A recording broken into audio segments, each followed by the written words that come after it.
he came to fix a heater in a storm, thinking it was just another job. But when Lydia asked, "Why are you in such a hurry to go home?" his world tilted. What she saw in him that night would change everything he thought he knew about himself. The rain came down in sheets, a cold, relentless assault that turned the world outside my car into a blur of gray and green. I was Ethan Caldwell, 22, bone-weary, after a 12-hour shift at Redstone Auto on Marwood Avenue, my hands still smelling of motor oil and steel. My hatchback rattled as I pulled into the gravel lot of the Pine Hollow Motel, tucked off Route 42 in a forgotten corner of Westbridge. The neon sign flickered, its letters spelling out vacancy in a sickly green glow that reflected off the wet pavement, making the whole place feel like it was underwater. I wasn't supposed to be here. I was supposed to be halfway to my apartment by now, a cramped one-bedroom on Clover Street, with a sagging couch and a fridge full of takeout leftovers. But Nate, my buddy who ran a handyman side gig, had called in a favor.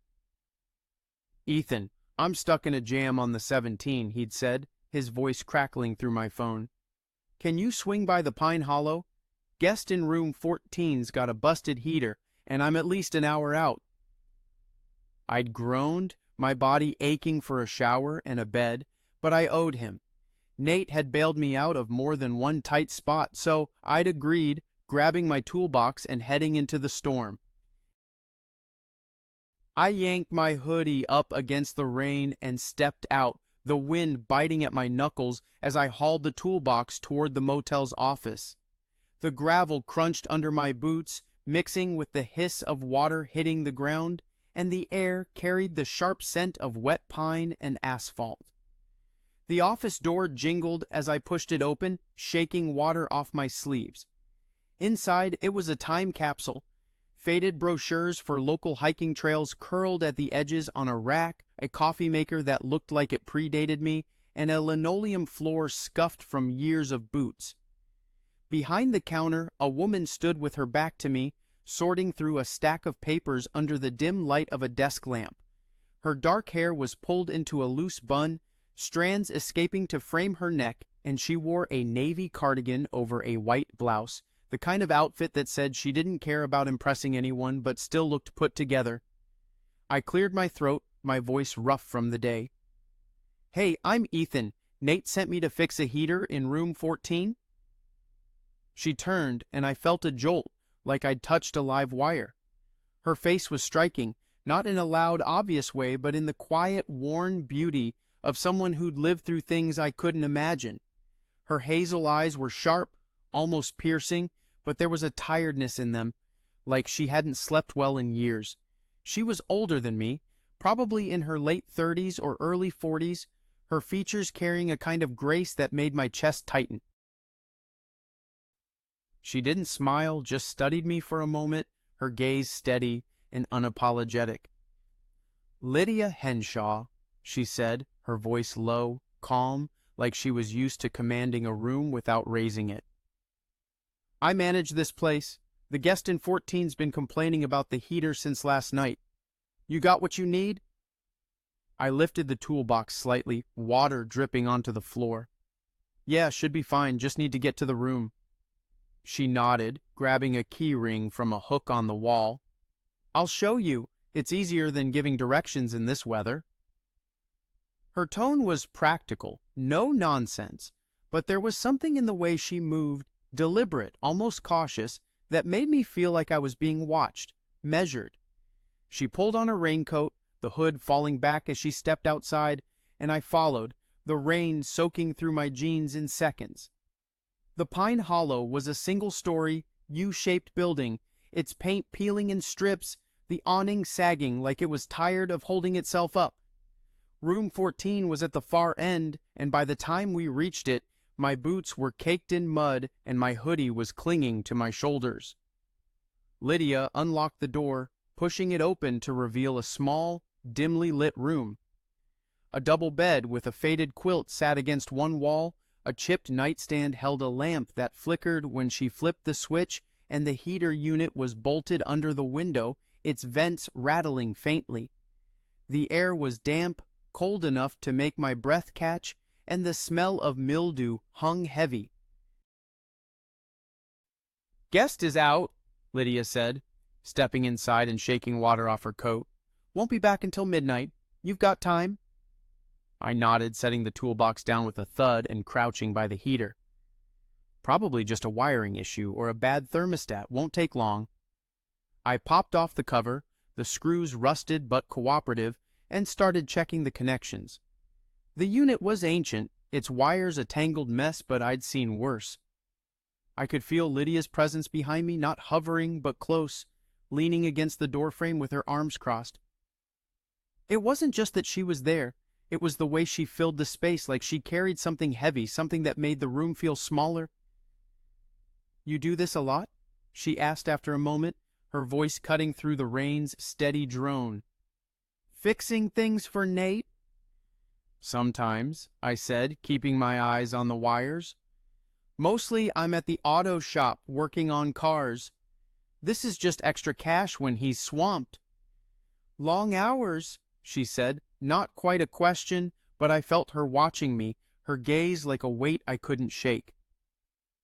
"Yeah," I said, tightening a loose connection. 12 hours today, then this, just trying to get home before the storm buries me."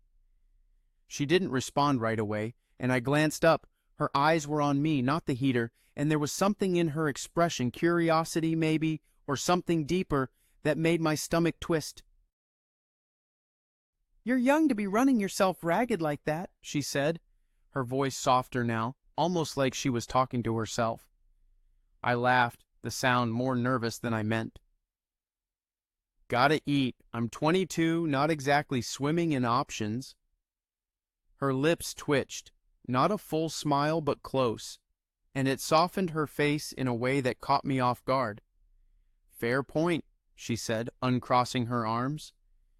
I noticed her hands. Long fingers, no rings, nails short and practical. She shifted, leaning slightly against the wall, and the movement felt like it pulled the air tighter between us. "You want coffee? It's not gourmet, but it's hot. Better than standing in this damp." I hesitated. I didn't need coffee. I was wired enough from the day and her presence, but the offer felt like more than just courtesy. It was an invitation, small but deliberate, and I didn't know how to read it. "Sure," I said, wiping my hands on my jeans. "That'd be nice." She nodded and stepped back into the rain, her boots splashing through puddles as she headed to the office. I turned back to the heater, my hands moving on instinct, but my mind was elsewhere. Lydia was different. Not just older, not just the manager of this rundown motel. There was a quiet strength to her, a kind of gravity that made me feel like I was standing on uneven ground. I shook my head, trying to focus on the wires. I was here to fix a heater, not to get lost in thoughts about a woman I'd just met. She returned a few minutes later, holding 2 mugs, steam curling from them. "Black, no sugar," she said, handing me one. "We're out of cream. Hope that's okay." "It's great," I said, taking the mug. The ceramic was warm against my chilled hands, and I took a sip, wincing at the bitter edge. She hadn't been kidding about it not being gourmet. I set it on the nightstand and went back to the heater, but her presence was still there, a quiet pull I couldn't ignore. She didn't leave, just stood there, watching me work, her raincoat dripping onto the carpet. "You don't have to stay," I said, not looking up. "I've got this handled." "I know," she said, her voice calm but firm. "Just making sure you don't fry yourself. Insurance would be a nightmare." I chuckled, glancing at her. Her eyes had a flicker of amusement, the first sign of warmth I'd seen from her, and it made her look younger, less guarded. "Been doing this since I was 16, I said, tightening another screw. "Dad split when I was a kid. Mom worked doubles at the hospital. Had to learn to fix things early." She didn't say anything, but I felt the air shift, like my words had landed somewhere deeper than I'd intended. The silence stretched, heavy, but not uncomfortable, like it was waiting for something to break it. The heater hummed to life, warm air spilling into the room, and I sat back on my heels, wiping my hands. "That should do it," I said. "Should keep the guest warm tonight." Lydia crouched beside me, her shoulder brushing mine as she checked the vent. The contact was brief, accidental, but it sent a jolt through me, like I'd touched a live wire again. She didn't seem to notice, her focus on the heater. "Good work," she said, standing up. "Faster than Nate, that's for sure." "Tell him that," I said, trying to keep my voice light as I packed up my tools. My heart was beating too fast, and I could still feel the ghost of her touch, like it had burned into my skin. I stood grabbing the toolbox, ready to head out, but the rain was coming down harder now, the wind rattling the windows. "You sure you're okay driving in this?" she asked, her voice softer, like she was really asking something else. "The roads are a mess." I glanced outside, and the storm was a wall of water, the gravel lot turning to mud. "I'll be fine," I said, but I didn't move. Her eyes were on me, steady and unreadable, and I felt like I was standing at the edge of something I couldn't name. The room was warm now, too warm, and the air felt thick, charged. "Why are you in such a hurry to go home?" she asked, her voice quiet but direct, cutting through the hum of the heater. Her eyes locked on mine, and for a second, everything, the rain, the motel, the toolbox in my hand, fell away. It was just her, and that question, hanging between us like a dare. I opened my mouth, but no words came. My world tilted, and I wasn't sure I'd ever find my balance again. "You don't know what's coming?" "But it's gonna pull him under, and he's not ready." The question hung in the air, heavy as the rain pounding the roof of room 14. Lydia's eyes, those sharp hazel eyes, held mine, and I felt like I was standing on a ledge, one wrong step from falling. "My name's Ethan Caldwell, 22, a grease-stained mechanic from Redstone Auto, and I was supposed to be halfway home by now, not standing in a motel room with a woman who made my pulse race just by looking at me." My toolbox sat at my feet, the heater hummed steadily, but all I could hear was her voice, "Why are you in such a hurry to go home?" and the way it seemed to unravel something inside me. I shifted my weight, the floor creaking under my boots, and forced a laugh that sounded hollow even to me. "I don't know, just long day, you know? Figured I'd get out of your way." My voice was rough, like I'd been shouting, though I hadn't raised it above a murmur. I gripped the handle of my toolbox, the cold metal grounding me, but I couldn't look away from her. She stood there, arms crossed loosely, her navy cardigan pulling tight across her shoulders, and I noticed the way her collarbone caught the dim light, the faint lines at the corners of her eyes that spoke of years I hadn't lived. She was probably 40, maybe a little less, but her presence was timeless, like she'd seen enough to carry the weight of a decade in a single glance. Lydia tilted her head, her expression unreadable but not cold. "Long days don't always mean you need to run off," she said, her voice low, deliberate, like she was choosing each word with care. "Sometimes it's okay to just stay, for a minute." I didn't know what to say to that. My life was a treadmill. Work, sleep, repeat, with no time to stop and think about what I was chasing. Home was just a place to crash, a one-bedroom on Clover Street with a leaky faucet and a couch that sagged in the middle. There was nothing waiting for me there, not really, but her words made me question why I was so eager to go. I set the toolbox down, the thud louder than I meant, and took a sip of the coffee she'd brought me. It was cold now, bitter as regret, but I barely noticed. "You don't seem like you're rushing anywhere either," I said, glancing at her.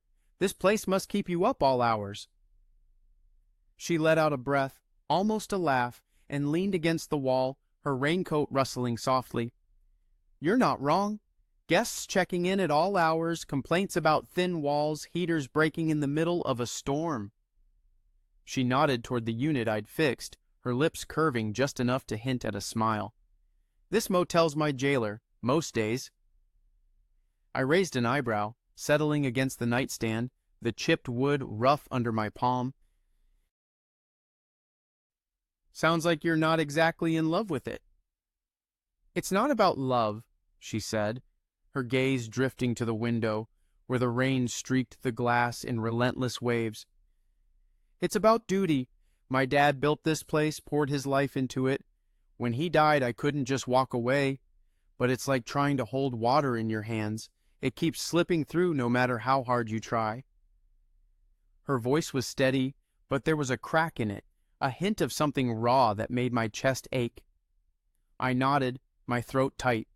I knew that feeling, even if I was half her age. The auto shop was the same. Fix one car, another rolls in, each one a reminder that I was just keeping my head above water. My mom used to say I worked too hard, but what else was I supposed to do? I wasn't built for sitting still, for dreaming about things I couldn't have. Yeah, I said quietly, my voice barely carrying over the rain.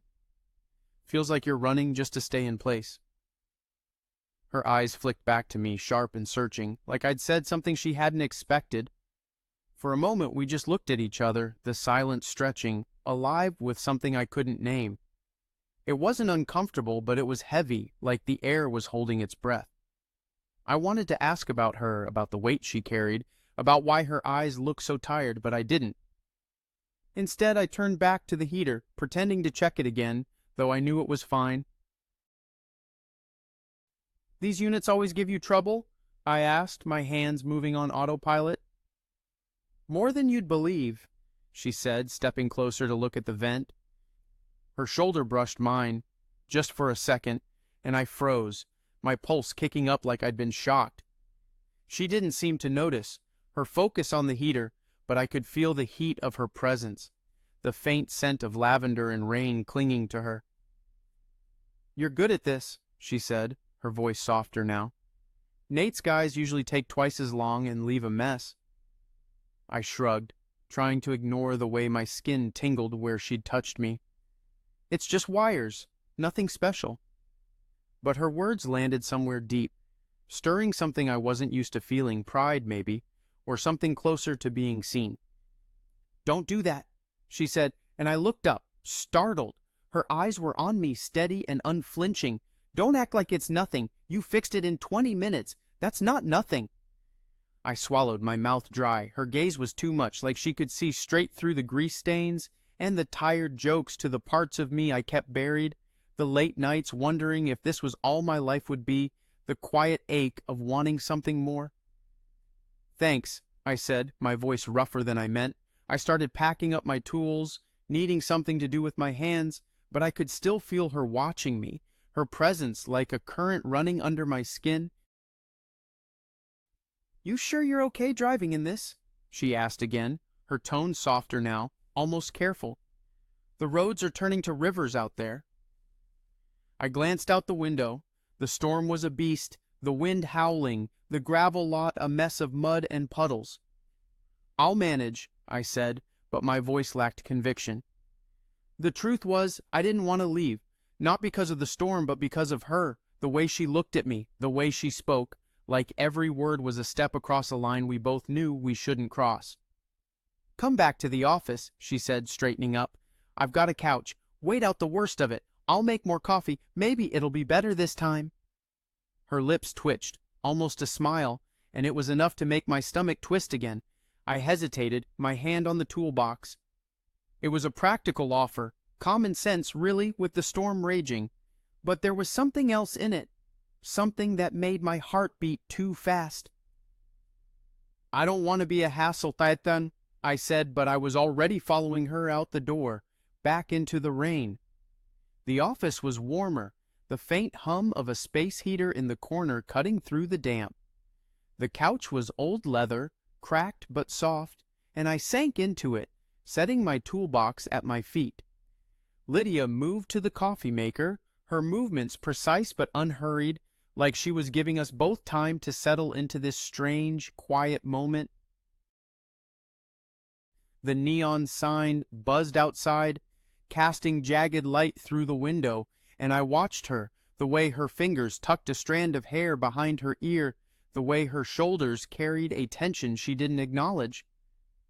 So, I said, trying to fill the silence, how'd you end up stuck with this place? She glanced over her shoulder, her hands still working the coffee maker.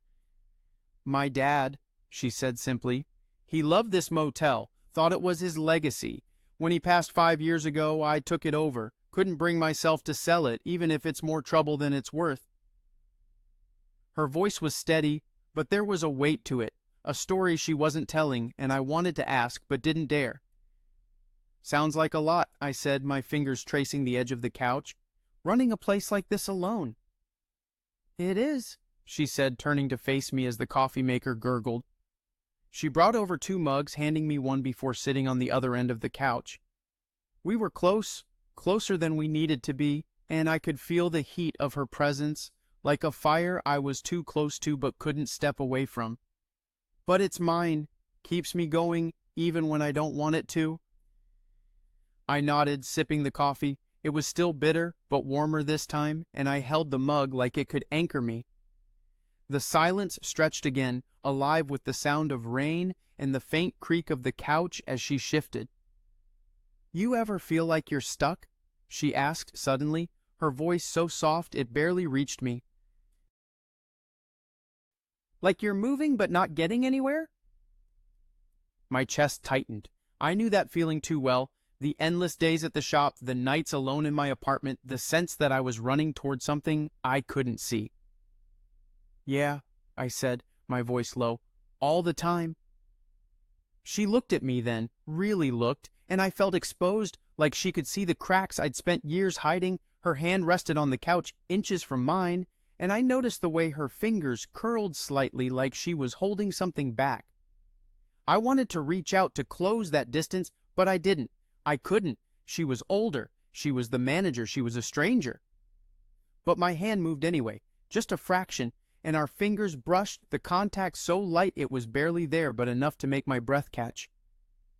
Her eyes flickered, and for a moment neither of us moved. The rain pounded outside, the neon sign buzzed, but all I could hear was my own heartbeat, loud and unsteady. Something was happening, something I didn't understand but couldn't stop. What she does next will break everything open, and he's not ready for it. The brush of Lydia's fingers against mine lingered like a spark in dry grass, faint but threatening to catch fire. On the couch in the Pine Hollow Motel's office, the air thick with the scent of bitter coffee and the damp weight of rain-soaked clothes. "My name's Ethan Caldwell, 22, a mechanic who spent his days elbow-deep in engine grease at Redstone Auto, and I was supposed to be gone by now, back to my empty apartment on Clover Street. But here I was, caught in the gravity of a woman who made the world feel unsteady. Lydia's hazel eyes held mine, sharp and unguarded, and the space between us felt like it was shrinking, pulling us towards something neither of us could name. The neon sign outside buzzed, casting jagged shadows across her face, and I could see the lines etched around her eyes, the quiet beauty of someone in her early 40s who'd carried more than her share of burdens.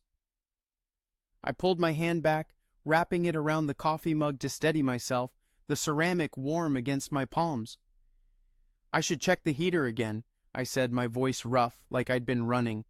It was a weak excuse, and we both knew it. The heater in room 14 was humming fine when I'd left it. But I needed something, anything, to break the tension coiling in my chest. I stood, too fast, and grabbed my toolbox, the metal handle biting into my hand. Lydia's lips parted, like she might say something to stop me, but she just nodded, her expression softening in a way that made my stomach twist. "If you want," she said, her voice low, almost a whisper, like she was giving me an out I didn't want to take. I stepped back into the storm, the rain hitting me like a slap, cold and sharp. The gravel crunched under my boots as I crossed the lot to room 14, the wind howling through the pines that gave the motel its name. Inside, the room was warm, the heater doing its job, and the air carried the faint must of old carpet and mildew. I crouched by the unit, popping the cover off again, staring at wires I knew were fine. My hands moved on instinct, checking connections that didn't need checking, but my mind was back in the office, replaying the way her fingers had grazed mine, the way her voice had dropped when she asked if I felt stuck. I did. More than I'd ever admitted to anyone, even myself. The door creaked behind me, and I turned to see Lydia standing there, her raincoat dripping onto the carpet, her dark hair clinging to her neck in wet strands.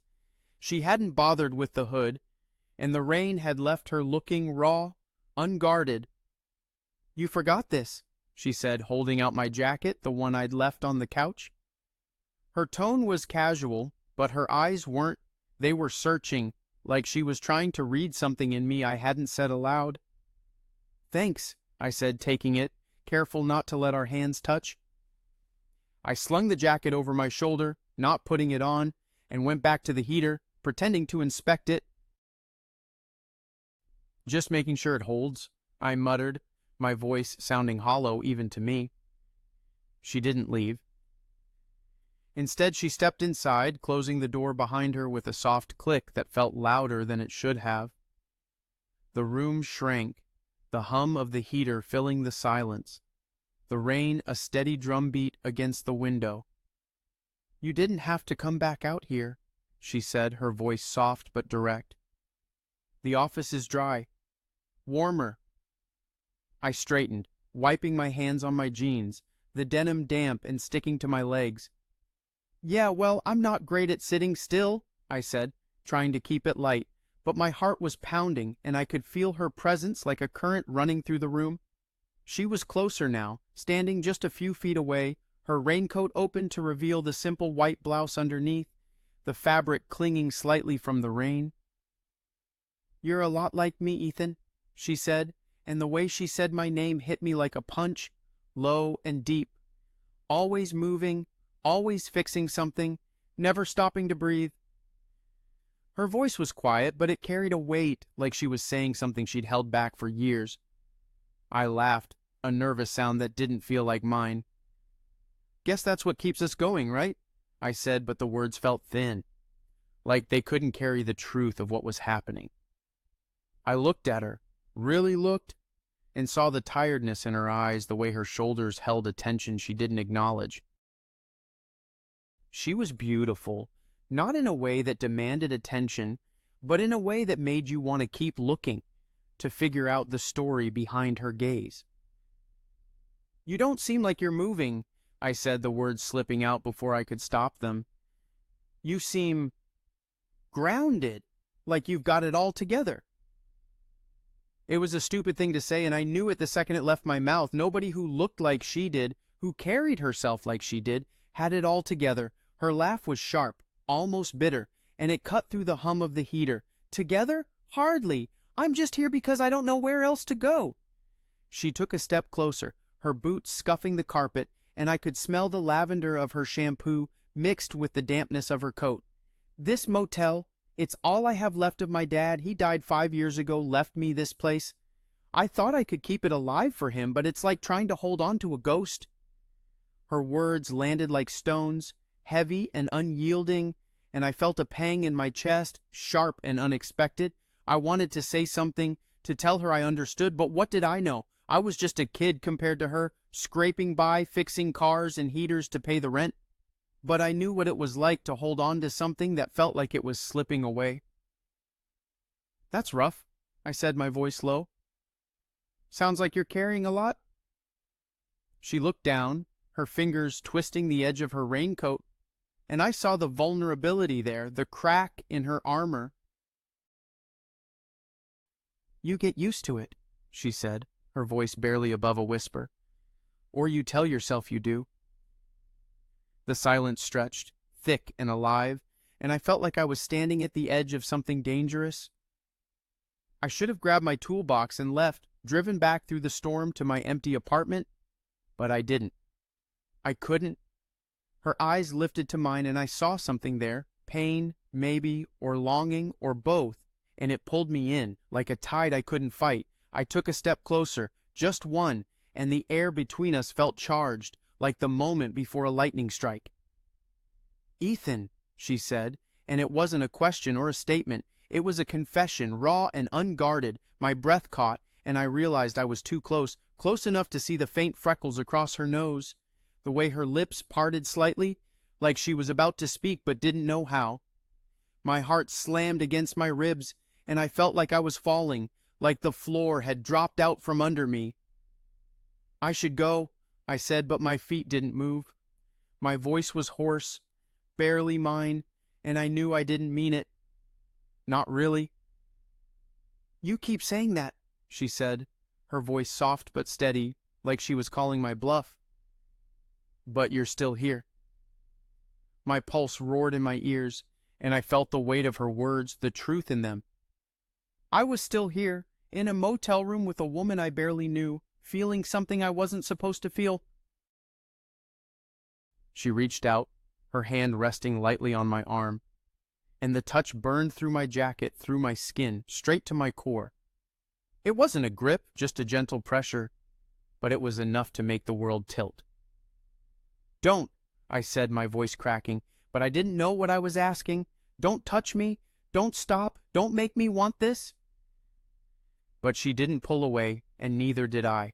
Her hand stayed there, warm and steady, and I felt my own fingers tremble as I fought the urge to reach for her, to close the distance between us. "Lydia," I said, her name heavy on my tongue.